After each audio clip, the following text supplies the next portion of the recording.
Hi, and welcome to Debunk File. My name is Sep, and today we're going to be talking about the Max Headroom incident. Before this video starts, I want to explain who and what the phenomenon of Max Headroom actually was. Max Headroom was the first CGI character and was widely popular throughout the 80s and even appeared recently in the movie Pixels that came out in 2015.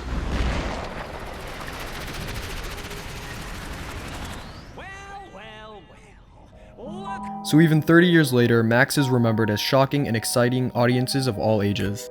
Now back to the video. Now the Max Headroom incident is a well-known hacking that occurred on WTTW Channel 11 during a Doctor Who rerun, but most people don't know about the first broadcast. The Max Headroom incident are actually two intrusions on television in 1987. The first was a 20-second silent clip on WGN-TV Channel 9 of a man in a rubber Max Headroom mask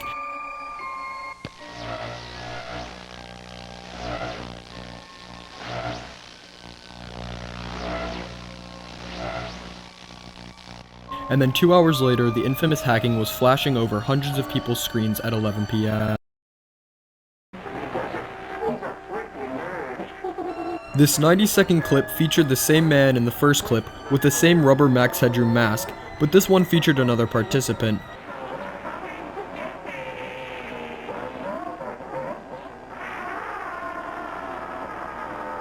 In this one, the man in the mask actually spoke in a very distorted and static way, similar to the way the real Max Headroom would speak. The masked menace would say things like, "I think I'm better than Chuck Swirsky," or "frickin' liberal," and even humming the Clutch Cargo theme song, an old 60s cartoon.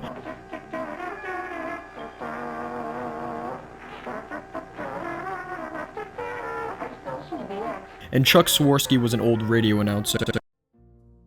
The mystery and interest in this incident is not just the strange broadcast or the mumbly words, but the reason that the man behind the mask and the hand behind the fly swatter were never caught. Even 30 years later, these two and anyone else involved are still at large.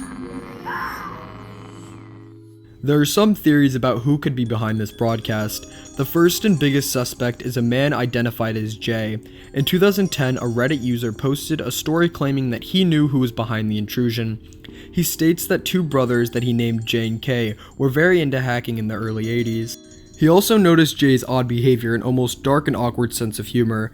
The main thing that tipped off our narrator was that Jay was talking to someone at one of the frequent house hacking parties that Jay was going to do a big hack that he just had to see.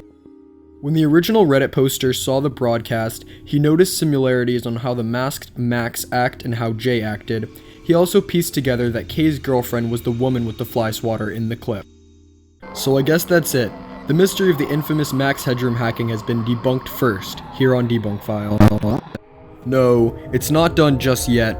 The Redditor came back 5 years later and proclaimed, J and K are excluded from the incident suspects. He says that it is impossible for this to have been an outside job, and no matter how talented J and K were, they couldn't have pulled it off in 1987. So if it wasn't Jay, then who was it? Some people think it was Eric Fournier, the maker of the also pretty creepy Do the Hand Clap video, and many others featuring his own characters. Shay? Are you still doing that hand thing? I heard you're doing the hand thing today.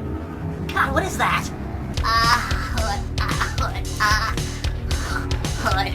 Shay, what is it?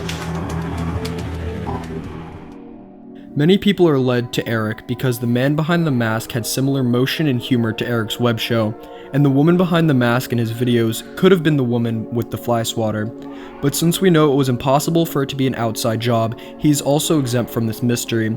Even if it was him, he passed away back in 2010, so we wouldn't be able to get a clear answer now. This 30-year-old incident may never get solved.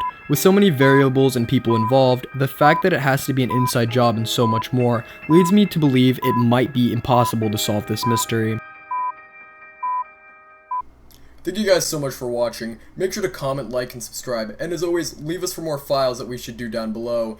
My name is Sep from Debunk File. Thanks for watching. See you guys next time.